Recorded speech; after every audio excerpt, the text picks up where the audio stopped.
없으며 하나님은 사람을 외모로 취하지 아니하시나니 저 유력한 이들은 내게 의무를 더하여 준 것이 없고 도리어 그들은 내가 무할례자에게 복음 전함을 맡은 것이 베드로가 할례자에게 맡음과 같은 것을 보았고 베드로에게 역사하사 그를 할례자의 사도로 삼으신 이가 또한 내게 역사하사 나를 이방인의 사도로 삼으셨느니라. 또 기둥같이 여기는 야고보와 게바와 요한도 내게 주신 은혜를 알므로 나와 바나바에게 친교의 악수를 하였으니 우리는 이방인에게로 그들은 할례자에게로 가게 하려 함이라.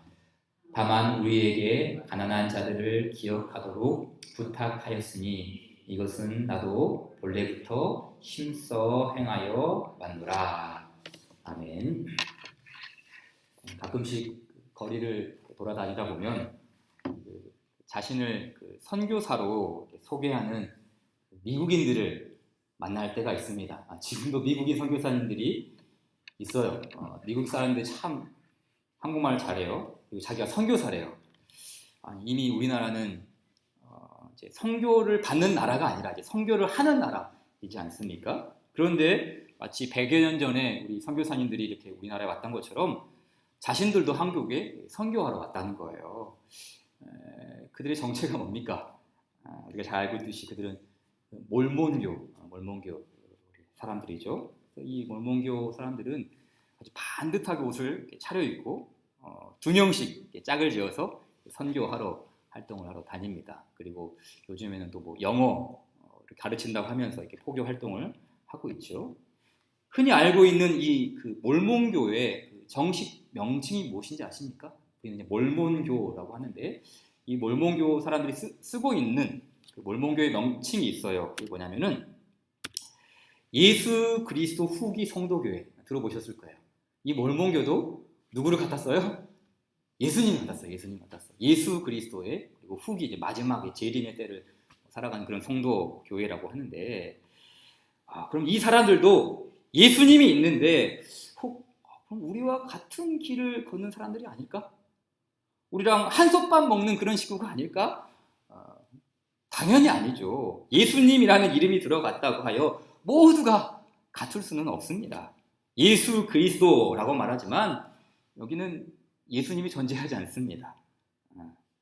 그리스도의 복음이 없어요. 예수 그리스도의 복음이 없는 그런 교회죠. 대신 뭐가 있어요?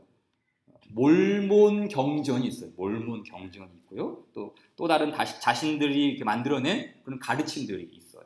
근데 저도 뭐 전문가는 아니지만 몇 가지 조사를 해보니까 좀 특이한 점이 있더라고요. 보통 이제 사이비 이단들의 그 특징은 뭐냐면은 비윤리적인 부분들이 참 많지 않습니까? 도덕적으로 회의하고 뭐 성적으로 또 물질적으로 좀 안 좋은 면들이 참 많잖아요. 그런데 몰몬교는 반대예요. 이상해요. 여기는 술, 담배, 마약. 미국 사회에서는 마약이 흔하지 않습니까? 그런데 이거 다 반대예요. 술, 담배, 마약. 이건 금하는 것은 물론이고 뭐 또 금하는가? 커피, 홍차, 녹차 이런 것도 못 마시게 해요. 왜 그런가? 그 자신들의 경전인 지혜의 말씀이라는 그 경전이 있대요. 지혜의 말씀. 우리로 비교하자면 뭐 잠언 같은 어떤 그런 말씀이겠죠. 근데 거기 보니까는 거기에 금지 명령이 있는 거예요. 술, 담배, 마약, 홍차, 커피. 더 나아가 어떤 또 그 금지 명령이 있는가? 청소년들, 청년들 혼전 성관계를 금지해요. 요즘 뭐 젊은 친구들 이런 말 하면은 이게 안 먹히죠. 근데 이게 그 몰몬교에서는 이게 먹히는 거예요. 혼전 성관계 절대 안 된다. 더 나아가 결혼한 사람들도 혼외 성관계 안 된다. 굉장히 도덕적이죠. 굉장히 보수적입니다. 동성애도 마찬가지예요. 절대 반대. 동성애도 절대 안 된다는 거예요. 이런 율법 준수 때문에 이제 뭐 사생활이나 가정생활이 굉장히 깨끗한 편이에요. 그래서 실제로 이런 도덕적인 면 때문에 몰몬교회에 가입하려는 사람들도 더러 있다고 해요. 중요한 것은 이와 같은 도덕적인 가르침, 이와 같은 윤리적인 삶을 강조하는 이유가 뭐겠어요? 다른 게 아닙니다. 법이기 때문에 법. 그 경전에서 말씀하는 법. 그래서 이 법을 지켜야만 우리 그 몰몬교에서 말하는 이제 하늘나라 갈 수 있다고 말해요. 하늘나라도 3단계로 있는데 이렇게 1등급, 2등급, 3등급이 있는데 몰몬교회들은 이제 1등급 하늘나라에 갈 수 있다고 이렇게 말하는 것이죠. 우리 기독교에도 법이 있죠. 법이 있죠. 어떤 법이 있습니까? 율법이 있죠. 율법. 계명이 있습니다. 여러분, 율법은 선한 것입니까? 악한 것입니까? 율법을 지켜야 구원을 받습니까? 아니면 지키지 않아도 구원 받습니까? 이 율법과 관련하여서 명확한 이해를 가지지 않으면 우리가 근간이 흔들린다고 할까요? 그 신앙의 정체성이 흔들립니다. 오늘 이제 본문에 나오는 이 갈라디아 교회도 마찬가지였습니다. 갈라디아 교회는 이방인들이 이렇게 주축이 되었던 교회입니다. 그러니까 유대인 교회가 아니에요. 이방인들이 주축이 되었던 교회입니다. 그래서 사도 바울이 전도 활동을 하면서 그리스도의 복음을 전하고 그 복음 위에, 바울이 전한 복음 위에 세워진 교회가 바로 이 갈라디아의 교회입니다. 따라서 율법이나 계명의 준수를 통해 구원받는 것이 아니라 오직 그리스도를 믿음으로 의롭게 됨을 배웠어요. 이 갈라디아서는, 이 교회, 갈라디아 지역 교회는 이 믿음으로 의롭게 되는 이 복음의 진리를 배웠습니다. 복음의 말씀을 제대로 받은 것이죠. 그런데 유대교와 관련된 거짓 선생들이 교회 안으로 침투하게 됩니다. 그들은 예수님을 부정하지는 않습니다. 십자가와 부활을 안 믿는 게 아니에요. 다 믿어요. 예수님 믿자. 예수님 중요하다. 그분 부활하셨다. 그분 하늘에 승천하셨다. 그리스도를 강조합니다. 하지만 동시에 무엇도 강조합니까? 율법. 우리가 예수님도 믿고 그리고 율법도 지켜야 한다. 할례도 행하고 음식법도 지키고 먹을 것도 먹지 말을 것도 안 먹고 이런 걸 우리가 다 해야 된다. 그래야 구원을 받을 수 있다라고 하는 것이죠. 그 마트에 가면은 이거 있죠? 1 플러스 1. 이거. 1 플러스 1. 예수님도 믿고 율법도 지키고 이렇게 해야지 우리가 얻을 수 있다라는 거예요. 그러니까 하나만으로는 부족하다는 거예요. 2개 정도는 있어야 넉넉하지 않습니까? 거짓 교사들은 예수님 한 분만으로는 안 된다.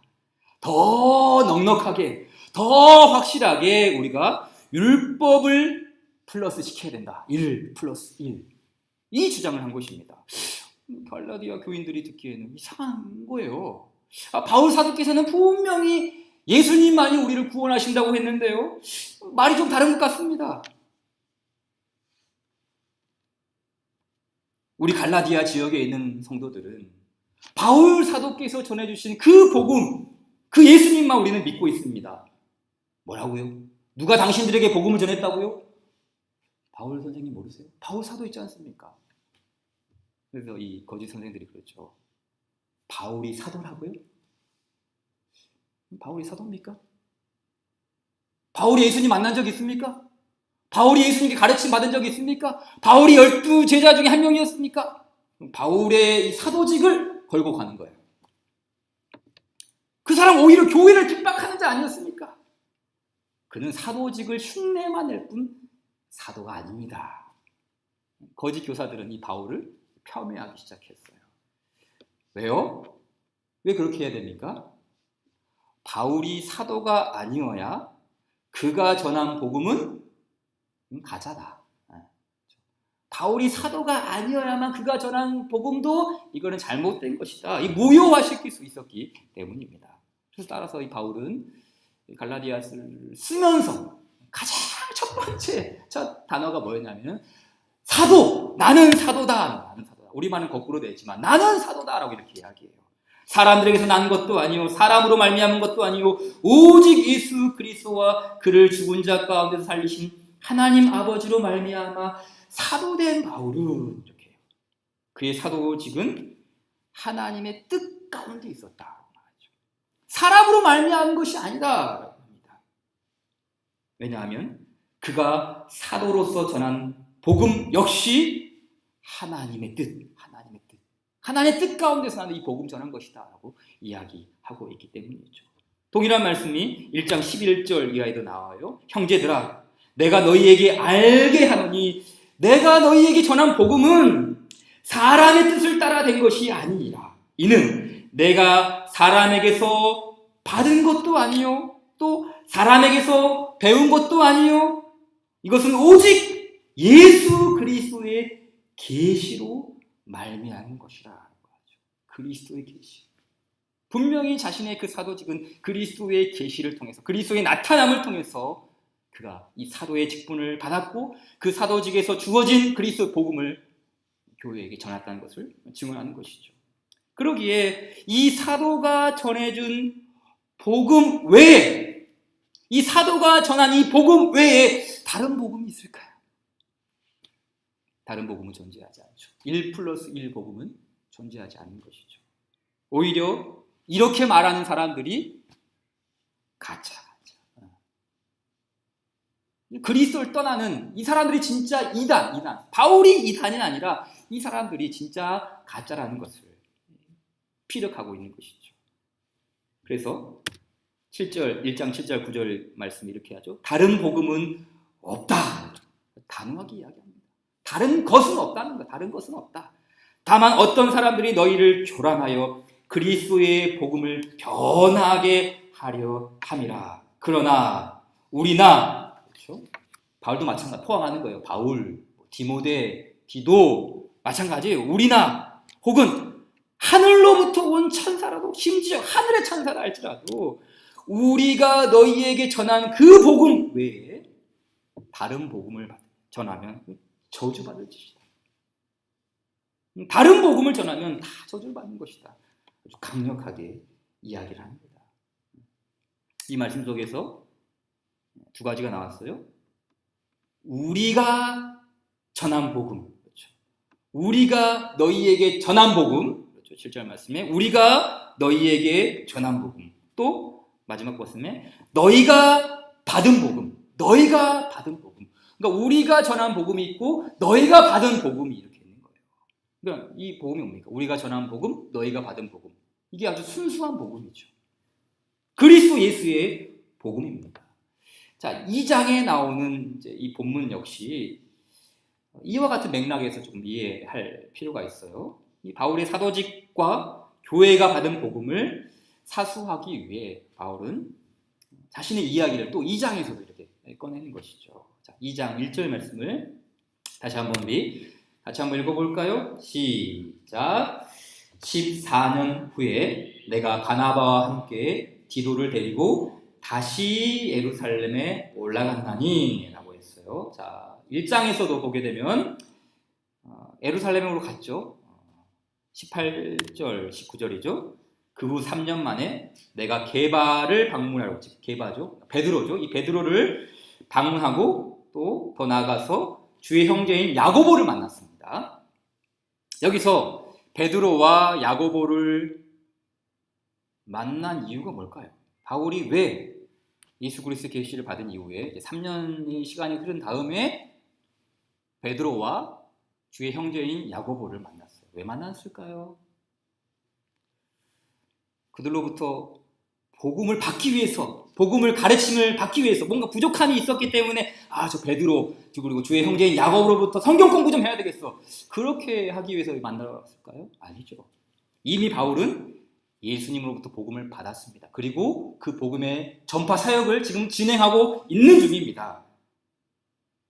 그러면 베드로가 이 사도가 베드로와 야고보를 만난 이유가 무엇이겠습니까? 또 2장에 나와 있는 것처럼 14년 후에 내가 또 바나바와 함께 디도를 데리고 예루살렘 방문한 이유가 무엇이겠습니까? 여러 가지 이유가 있죠. 먼저는 점검의 차원이에요. 점검. 자신을 돌아보기 위해서죠. 이미 바울은 그리스도로부터 복음을 받았습니다. 그리고 그 복음을 전했습니다. 교회가 세워졌고 많은 성도들이 교회 안으로, 영생을 믿는 자들 다 교회 안으로 들어왔어요. 그럼 이쯤 되면 내가 정말 잘하고 있구나. 내가 전한 복음은 이 허튼 것이 아니구나. 누가 뭐라 해도 나는 분명한 사도야. 자신을 좀 점검하기보다는 지금 잘하고 있으니까, 잘 되고 있으니까 계속 밀고 가려는 그런 성향이 발생하기 마련입니다.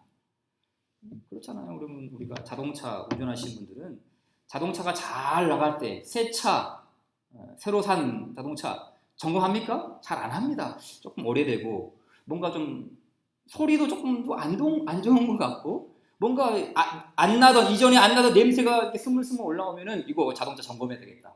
잘못되면 점검하러 가지 않습니까? 근데 바울은 지금 사역이 잘 되고 있어요. 그러니까 목회가 안 돼서 지금 점검하러 간 게 아니라, 예루살렘 간 게 아니라, 사역이 잘 안 돼서 예루살렘에 간 게 아니라 이미 잘 하고 있지만 더 잘하기 위해서 지금 자신을 점검하기 위해 예루살렘으로 간 것이 아니겠습니까? 그래서 그 교회에서 유력한 자들을 만납니다. 유력한 자들. 거기 유력한 자들은 세 사람이죠. 베드로, 야고보, 요한. 야고보, 베드로, 요한. 유력한 자들 나오죠. 계시를 따라 올라가 내가 이방 가운데서 전파하는 복음을 그들에게 제시하되, 유력한 자들에게 이 말씀을 드렸다. 이 교회의 지도자인 이 세 명의 지도자들에게 함께 이 자신이 전파하는 복음을 제시를 한 겁니다. 자, 그럼 예루살렘 교회와 이 지도자들이 복음을 몰라서 이 복음 제시한 겁니까? 보세요. 내가 이방 가운데서 전파하는 복음을 그들에게 제시했다라고 했어요. 예루살렘 교회가 복음을 몰라서 지금 바울이 이 복음 전하고 있는 겁니까? 왜 전했을까요? 다른 게 아니죠. 점검의 차원이라니까. 점검. 내가 전하고 있는 이 복음이 예루살렘 교회가 가르치고 있는 복음과 같은 것인가? 지금 비교하는 거예요. 내가 전한 복음과 예루살렘 교회가 전하고 있는 이 복음이 정말 같은 것인가? 점검하는 것이죠. 그러면 100% 어떻게 다 같을 수 있겠어요? 상이한 점도 있을 수 있겠죠. 차이가 나는 것도 있을 수 있겠죠. 그러면 서로 보충하는 거예요. 바울은 베드로에게서 배울 수도 있고 베드로도 바울에게로부터 배우는 거예요. 그래서 뭔가 좀 차이점이 있고 상이한 점이 있을 수 있지만 거기서 서로를 이렇게 세워주고 점검하며 그 그리스도의 복음이 더 풍성해질 수 있도록 이렇게 함께 나눈 것이죠. 그래서 이 점검의 이유로 이 바울은 예루살렘으로 올라갔던 것입니다. 그리고 또 하나, 왜 이 바울이 예루살렘으로 또 올라갔는가? 다른 게 아니죠.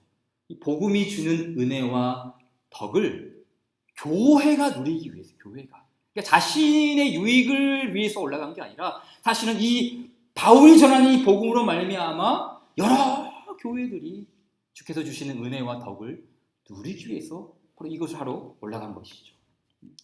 자, 그럼 그 은혜와 덕은 어떻게 받게 되는가? 자, 2절 말씀을 한 번 더 보겠습니다. 계속 제가 얘기했습니다. 계시를 따라 올라가라고 그러죠. 바울이 자신의 의지에 의해서 예루살렘 교회로 올라간 게 아니라 계시, 그러니까 하나님의 뜻 가운데 이렇게 그리스도의 뜻을 따라갔다는 것이죠. 그리고 내가 이방 가운데서 전파하는 복음을 그들에게 제시하되 유력한 자들에게 사사로이 한 것은 내가 다름질하는 것이나 다름질한 것이 헛되지 않게 하려 함이라 라고 합니다. 자, 바울은 자신이 뭘 하고 있다고요? 다름질. 2번이나 반복하죠. 이 다름질하고 있다. 일종의 경주입니다. 그러나 이 다름질은 자신을 위한 다름질이 아니에요. 분명히 성경은 우리가 개인적으로 이 신앙의 경주를 할 것을 권면하죠. 근데 지금 여기 이 갈라디아서 문맥에서 이 다름질은 개인을 위한 다름질이 아니에요. 누구를 위한 다름질입니까? 주님의 교회를 위한 다름질이에요. 교회를 위한 다름질. 생각해 보세요. 바울이 가르쳤던 그 복음이 만약에 예루살렘 교회가 가르치는 복음과 완전히 다르고 만약 자신의 지금 바울의 사상을 가르치고 있다면 그럼 바울이 세운 교회는 더 어떻게 됩니까? 이거 완전히 이거 땡인 거예요. 땡. 이거 완전히 무너지는 거예요. 속된 말로 이거 잘못된 이단에 넘어가는 겁니다. 이게 교회가 아닌 것이죠. 바울이 그토록 저주했던 다른 복음을 소유한 교회가 자신이 전한 그 잘못된 복음 때문에 그렇게 돼버리는 것이죠. 그동안 수고한 모든 것이 그렇게 되면 다 물거품 되지 않겠습니까? 따라서 바울은 교회를 위하여 내가 이 복음을 전해서 지금까지 이런 교회를 세웠는데 내가 전한 이 복음이 정말 예루살렘 교회와 합당한 교회인가? 온 교회가 함께 공유하는 그 그리스도의 진리에 기반한 말씀인가? 교회에 주시는 그 은혜와 덕을 확인하기 위해, 점검하기 위해, 그리고 그 다름질이 헛되지 않기 위해 예루살렘을 한 것이죠. 그래서 말씀으로 점검을 받아요. 여러분, 이런 말씀들에 입대어서 우리가 점검해야 할 것이 뭡니까? 우리에게도 바로 이 말씀에 입된 점검이 이루어지고 있는가 한번 생각해 보아야 되지 않겠습니까? 사실 우리 사람들도 참 열심히 달리고 있거든요. 얼마나 열심히 달리게 하고 있습니까? 쉼없이 달리고 있어요. 그런데 그 인생의 다름질의 종착점이 시상대가 아니라 단두대라면 그 인생이 얼마나 헛됩니까? 목에 금메달을 매는 게 아니라 목이 날아간다면 이게 얼마나 헛되겠어요. 그렇게 열심히 달렸는데 금메달 따야 돼, 금메달 매야 되는데 목이 날아가는 시상대 단두대라면 이게 얼마나 헛된 겁니까? 그렇게 열심히 달렸는데 모든 인생은 점검이 필요해요. 점검. 내가 정말 이 다름질이 정말 잘 가고 있는 것인가? 이 방향 점검. 특별히 우리 그리스도 안에 있는 성도들은 더 적극적으로 그 점검을 해야 되죠. 왜 그렇습니까? 우리의 삶 자체가 하나님의 영광과 관련이 있기 때문이 아니겠습니까? 아까 처음에 말씀드린 그 몰몬교 그 이야기, 윤리적인 이야기를 하면서 교회를 좀 생각하게 되더라고요. 아니, 이단이라고 불리는 저 사람들도 물론 이 잘못된 열심이지만 그렇게 깨끗하게 살려고 하는데 하물며 복음의 진리를 받은 교회는 얼마나 더 깨끗하게 살아야 되겠습니까? 저들보다 더 윤리적이고 저들보다 더 도덕적이고 저들보다 더 빛나는 그런 삶이 되어야 하지 않겠습니까? 그래서 우리 신자들은 항상 말씀으로 자신을 점검받아야 하는 것이죠. 성경을 읽고 큐티하고 또 말씀을 들으면서 또 그 기도로 자신을 점검하는 것이죠. 우리 신앙생활을 좀 오래 하신 분들은 그 교회에서 말하는 권징이라는 말을 들어보셨을 거예요. 권징. 권징이 뭡니까? 권징. 권징 그러면 징계하는 거 아닌가? 이런 정도로 생각을 하죠. 쉽게 말하면 권징의 동의어는 점검이에요. 점검. 자신을 돌아보는 것이죠. 어떻게요? 복음의 말씀이 전파될 때 그 말씀으로 자신을 점검해요. 복음의 말씀이 전파될 때 그 말씀으로 자신을 점검하니까. 그러니까 설교에는 어떤 요소가 있어요? 권징의 요소가 있어요. 권징이 단순히 저 당신 잘못했으니까 한 달 동안 성찬식 참석 못해요. 이게 권징이 아니라 그리스도의 복음의 말씀으로 자신을 돌아보고 자신을 점검하고 이게 다 뭐예요? 권징이라는 거지. 권징. 그냥 단순히 이렇게 선고하는 게 권징이 아니라 성찬식도 마찬가지 아닙니까? 그리스도의 몸과 피를 살피면서 자신을 돌아보는 거예요. 여기에 권징의 요소가 있는 것이죠. 권징의 요소. 복음의 말씀과 성찬으로 자신의 신앙과 삶을 점검하는 것이죠. 바울은 교회가 주께서 주시는 그 은혜와 덕으로 충만하기를 원했습니다. 그래서 이를 위해서 먼저는 자신을 점검했어요. 내가 전한 복음이 예루살렘 교회의 복음과 정말 같은 것인가? 자신의 다름질이 헛되지 않기를 구하고 또 구했습니다. 이때 예루살렘 교회에서 한 가지 제안을 해요. 바울과 함께 온 사람들 중에 디도라는 사람이 있었어요. 디도는 이방인이죠. 헬라인입니다. 유대인이 아니에요. 그러니까 유대인이 아니니까 당연히 그 할례를 했을까요? 안 했을까요? 안 했죠. 이방이니까 할례를 할 필요가 없죠. 그런데 이 예루살렘 교회 쪽에서 제안이 들어온 거예요. 디도를 할례를 하면 어떻겠느냐. 근데 이 제안을 단호히 거절합니다. 물론 바울이 분명히 할례와 상관없이 그리스도를 믿음으로 구원받는다는 사실을 알았어요. 그래서 이 할례를 뭐 해도 되고 안 해도 된다. 이거는 자유의 문제였어요. 선택의 문제였죠. 근데 여기서만큼은 바울이 단호하게 할례를 거부합니다. 할 수 있지만 얼마든지 기호의 문제이지만 나는 할례를 하지 않겠다. 왜요? 거짓 형제들 때문에, 거짓 형제들. 근데 형제라고 했는데 어떤 형제라고요? 거짓 형제라고 하죠. 거짓 형제. 그렇죠? 여기 이는 가만히 들어온 거짓 형제들. 그러니까 교회 안에 있는 신자들이에요. 형제님, 자매님 불러요. 그런데 진짜 형제가 아니에요. 거짓 형제, 거짓 형제. 왜요? 그들이 가진 복음이 거짓이었기 때문이죠. 겉만 형제로 꾸미 있는 가라지들이라는 것이죠. 그래서 이렇게 말하죠. 이는 가만히 들어온 거짓 형제들 때문이라. 그들이 가만히 들어온 것은 그리스도 예수 안에서 우리가 가진 자유를 엿보고 우리를 종으로 삼고자 함이로되. 그러면서 이제 할례를 거부하고 또 한편으로는 이 말씀 속에서 우리가 그리스도 예수 안에서 자유가 있다고 합니다. 우리가 가진 자유, 그리스도 예수 안에서 지금 우리가 가지고 있는 자유가 있다고 합니다. 자유라는 말, 이제 앞으로 갈라디아서 보면서 아주 자주 보게 될 거예요. 자유, 굉장히 중요한 말이죠. 자유. 핵심적인 표현이죠. 자유. 자, 그럼 우리가 가진 자유라고 그러는데 여기서 말씀하는 자유가 뭘까요? 우리가 가진 자유가 있다.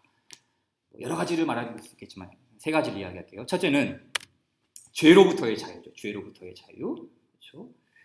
그리스도 예수 안에서 우리에게 주어진 이 자유, 우리가 가진 자유, 죄로부터의 자유죠.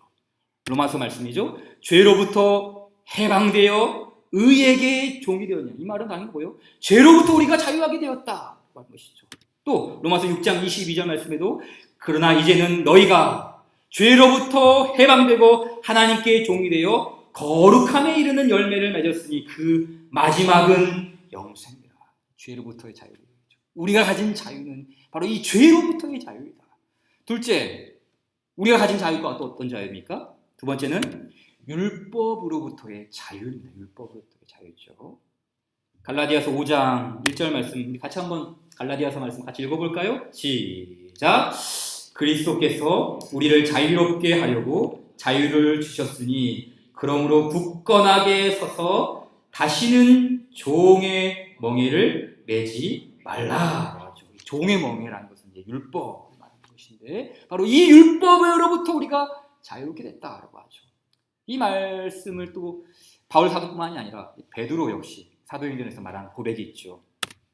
자, 이 말씀이죠. 그런데 지금 너희가 어찌하여 하나님을 시험하여 우리 조상과 우리도 능히 매지 못하던 멍에, 똑같은 멍에, 이 율법의 멍에를 제자들의 목에 두었느냐. 그러나 우리는 그들이 우리와 동일하게 주 예수의 은혜로 구원받는 줄을 믿노라 하니라. 그러니까 이 앞에서 할례를 행하고 이 바리새파 사람들이 할례를 행하고 율법을 지켜야 우리는 교인으로 받을 수 있습니다. 우리 교회의 신자가 되려면 할례를 행해야 되고 율법을 지켜야 됩니다. 그게 아니라 주 예수의 은혜로 우리는 구원받는다. 그러니까 율법으로부터 우리가 자유케 되었다. 지금 그 말씀을 하고 있는 것이죠. 그게 바로 우리가 가진 자유다. 세 번째로 우리가 가진 자유가 또 어떤 자유입니까? 세 번째는 하나님을 기쁘시게 하는 자유죠. 하나님을 기쁘시게 하는 자유. 그러니까 우리가 이 율법으로부터 자유하게 됐다고 해서 율법을 버리거나 율법을 차버리거나 율법 없이 무율법주의로 막무가내로 사는 것이 아니라 오히려 성령 안에서, 그래서 참 갈라디아 말씀에는 성령이 또 자주 나와요. 성령과 이 율법, 이 성령 안에서 지켜나가는 율법이 바로 하나님을 기쁘시게 하는 삶이라는 것을 강조하죠.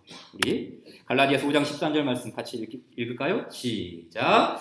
형제들아, 너희가 자유를 위하여 부르심을 입었으나 그러나 그 자유로 육체의 기회를 삼지 말고 오직 사랑으로 서로 종노릇하라. 아멘. 그렇죠. 자유가 주어졌다고 제멋대로 사는 것이 아닙니다. 죄에서 해방을 맛보고 율법에서 자유케 된 이유는 뭐라고요? 서로 사랑으로 종노릇하기 위해서. 종노릇하기 위해서. 서로 사랑 안에서. 그래서 그리스도를 사랑하고 그리스도의 사랑에 잇대어서 율법을 지켜나가고 형제를 사랑하고 하나님을 사랑하고 이웃을 사랑하는 온 율법의 완성, 그걸 지켜나가는 것이죠. 베드로 사도 역시 이렇게 말했습니다. 너희는 자유가 있으나 그 자유로 악을 가리는 데 쓰지 말고 오직 하나님의 종과 같이 하라. 그리스도 예수 안에서 주어진 놀라운 자유입니다. 이 자유가 누구에게 있다고요? 우리 주님의 몸된 교회입니다. 그러기에 바울은 이 거짓 선생들, 거짓 형제들과 타협할 수 없었어요. 2장 5절 말씀이죠. 그들에게 우리가 한시도 복종하지 아니하였으니 이는 복음의 진리가 항상 너희 가운데에 있게 하려 함이라. 복음의 진리가 항상 너희 가운데 있게 하려 한다. 이 복음의 진리, 5절에 복음의 진리, 4절에는 우리가 가진 자유, 같은 동의예요. 그러니까 우리가 가진 자유는 복음의 진리로부터 왔고 복음의 진리는 우리가 자유를 누릴 수 있도록 은혜를 주신 것이죠. 그래서 우리가 이 가진 자유를 항상 머무르게 해야 돼요. 죄로부터의 자유를 얻었고 율법으로부터 자유를 하게 되었고 하나님을 기쁘시게 하는 자유가 왔습니다. 우리가 가지고 있어요. 그리고 이것을 이제 더 이상 한번 받았을 끝, 이게 아니라 항상 머무르게 해야 된다. 복음의 진리가 항상 너희 가운데 있게 해야 된다. 그럼 우리가 이 복음의 진리 가운데 항상 있게 하기 위해 어떻게 해야 됩니까? 자, 마지막으로 간단하게 적용하겠습니다. 자, 우선 타협을 하지 않아야 됩니다. 타협이죠. 우리가 세상 사람들과 사랑하고 사랑을 이해하고 또 얼마든지 대화할 수 있습니다. 그러나 복음, 진리, 말씀, 여기에 있어서만큼은 틈을 주어서는 안 됩니다. 진리에 있어서만큼은 배타적이어야 되죠. 이건 단순히 교리적인 문제만이 아닙니다. 지식적인 면만이 아니에요. 삶까지도. 교리라는 것은 단순히 정보가 아니거든요. 진리라는 게 단순히 이 인포메이션이 아니죠. 복음을 가지고 있는 사람들은 삶이죠. 삶. 복음의 진리가 항상 삶 가운데 머물 수 있도록, 복음의 진리가 항상 너희 가운데에 있게 하기 원한다 라고 하지 않습니까? 또 하나는 이 복음의 말씀에 여기에 복종하는 것이죠. 그렇죠? 바울의 일행들, 특히 사도의 일행들은 거짓 형제들에게 한시도 복종하지 않았다. 이 말은 뭐예요? 우리가 여기에 타협하지 않고 여기에 복종하지 않고 우리는 진리에 복종하겠다. 우리는 그리스도에게 복종하겠다. 우리는 복음의 말씀에 복종한다. 이 뜻을 말하는 것이죠. 그러니까 바울이 계속해서 이 거짓 형제들의 말을 듣는 것이 아니라 교회로 하여금 너희들 내 말 들어야 된다. 자신의 말을 들어야 하는 이유를 이렇게 피력하는 원인이 무엇입니까? 다른 게 아니죠. 자신이 전해준 복음은 그리스도의 복음이기 때문이에요. 그러니까 자신이 설교 잘해서 자신이 복음을 잘 가르쳐서 내 말을 잘 듣는 이게 아니라 내가 받은 복음은 그리스도께서 주신 복음이다. 이 사도의 복음은 예수님의 복음이거든요. 그래서 이 직분자의 사역을 통해 교회는 복음의 진리를 받게 됩니다. 교회에게 직분자를 세워주신 이유가 여기 있는 것이죠. 그러므로 이 복음, 그리스도께서 사도에게 주시고 사도가 교회에 주시는 이 복음은 어떤 복음입니까? 갈라디아서 1장 4절 말씀. 그리스도께서 하나님 곧 우리 아버지의 뜻을 따라 이 악한 세대에서 우리를 건지시려고 우리 죄를 대속하기 위하여 자기 몸을 주신 복음입니다. 그렇죠. 그냥 단순한 복음이 아니라 하나님 아버지의 뜻을 따라 이 악한 세대에서 우리를 건지시고 우리 죄를 대속한 복음이다 라는 것을 이야기하죠. 또 이 복음은 어떤 복음입니까? 1장 12절 말씀에 사람에게서 받은 것도 아니요 사람에게서 배운 것도 아니요 오직 예수 그리스도의 계시로 말미암은 복음이라 말합니다. 그리스도께서 사도에게 주셨고 사도가 교회에게 주었고 교회는 또 다른 교회들에게 이 동일한 복음을 주었습니다. 이게 뭡니까? 복음의 전승이죠. 복음의 계승입니다. 복음은 계승되는 거예요. 이게 어느 날 갑자기 왔다가 사라지고 또다시 새로운 복음이 나타나는 게 아니라 이미 그리스도께서부터 주신 이 복음이 2000년 전부터 주어졌고 교회에게 주어졌고 사도에게 주어졌고 그리고 계속해서 이 동일한 복음이 계속해서 전파되죠. 그러기에 다른 복음이 끼어들 수 있습니까? 다른 복음이 생겨날 수 있습니까? 아니요. 다른 복음은 없다니까요. 다른 복음은 없어요. 오직 그리스도께서 주신 복음이 지금도 계속해서 우리에게 주어지는 것이죠. 따라서 교회의 사명은 뭡니까? 우리에게 주신 이 복음의 진리가 항상 머물게 해야 돼요. 항상 머물게 해야 돼요. 항상 머물게 해야 돼요. 그러니까 이 악한 세대도 복음이 있거든요. 이 악한 세대도 복음. 이 악한 세대의 복음은 뭡니까? 사람을 기쁘게 하는 복음이에요. 사람을 기쁘게 하는 복음. 바울이 1장 10절에 말했잖아요. 내가 하나님을 기쁘게 하여 사람을 기쁘게 하려. 사람을 기쁘게 하는 복음이 있다니까요. 근데 이 복음은 사람에게는 인기가 있을 수 있어요. 사람이 좋아할 수 있어요. 근데 이 복음은 그리스도께로부터 주어지고 교회에서 이어진 그런 복음이 아니라니까요. 예수 그리스도께서 주신 복음. 이 악한 세대에서 우리를 건지시고 우리 죄를 대속하기 위한 복음. 만세 전부터 우리에게를 택하셔서 그래서 그리스도께서 친히 당신을 계시하셔서 우리에게 전해주는 이 복음. 이 악한 세대의 복음이 우리 삶 속에 혹은 우리 가정 안에 우리 교회 안에 합류하지 못하도록 항상 이 진리의 말씀이 순전하게 남을 수 있도록 우리가 바로 사수해야 하는 것. 이거 우리의 교회의 사명이 아니겠습니까? 여러분 우리가 받은 이 복음 우리를 자유하게 하는 복음이라고 했어요. 죄로부터의 자유, 율법으로부터의 자유, 하나님을 기쁘시게 하는 자유입니다. 그리스도 예수 안에서 주어진 이 복음의 자유함을 누리는 성도들은 이제 이 복음이 항상 우리 안에, 여러분의 마음 안에, 여러분의 가정 안에, 여러분이 섬기는 그 교회 안에 이 진리의 복음이 항상 머물러서 그 교회 2000년의 역사가 주님 오실 때까지 계속해서 흘러가고 그 견고하게 세워져서 주님이 기뻐하시는 이 귀한 복음 아름답게 사역 감당하는 우리 모든 교회와 성도가 되기를 우리 주님 이름으로 축원드립니다. 우리 함께 주신 말씀 기억하며 272장 찬송합시다. 272장입니다. 고통의 멍에 벗으려고 예수께로 나갑니다. 자유와 기쁨 베푸시는 주께로 갑니다. 이 주께로부터 받은 복음, 주님께서 주시는 이 복음, 그래서 계속해서 이 복음 지켜내기 위하여 우리는 주께로 가야 돼요. 주께로 가야 돼요. 같이 고백합시다. 고통의 멍에 벗으려고 예수께로 나갑니다. 자유와 기쁨 베푸시는 주께로 갑니다.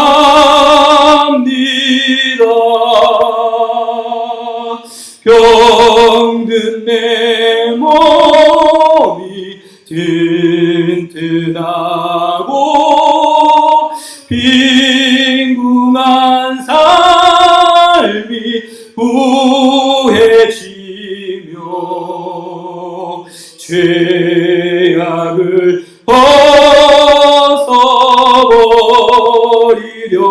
벗어버리려고 주께로 갑니다.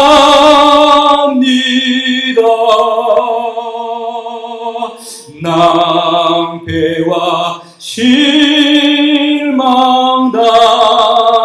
뒤에 예수께로 나갑니다. 십자가 은혜 받으려고 주께로 갑니다.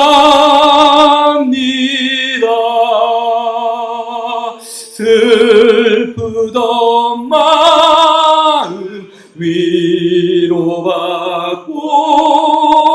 이 생의 풍파 잔잔하며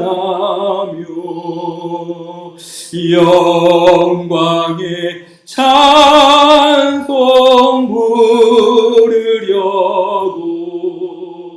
주께로 갑니다. 교만한 마음을 내버리고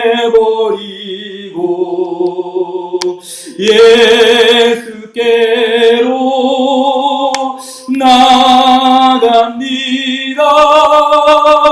복되신 말씀 따르려고 주께로 갑니다. 실망한 이 몸 힘을 얻고 예수의 크신 사랑받아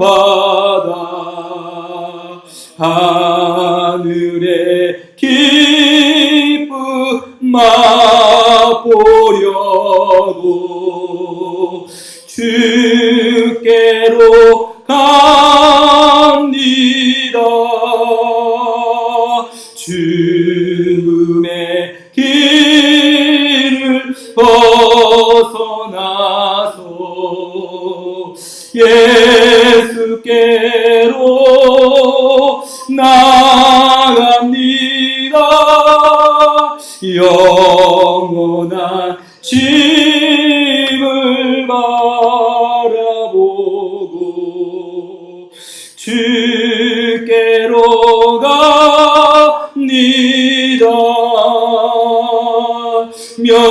멸망의 복음 헤어나와 평화의 나라 다다라서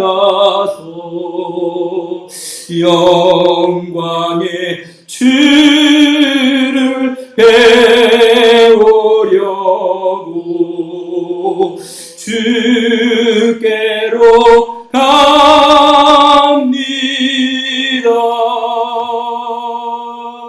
우리 주신 말씀 붙잡고 같이 기도하겠습니다. 오늘 우리에게 주신 이 복음의 영광이 우리 안에 계속해서 머물게 하여 주시옵소서. 예수의 크신 이 복음 우리가 받아 살아가게 하여 주시옵소서.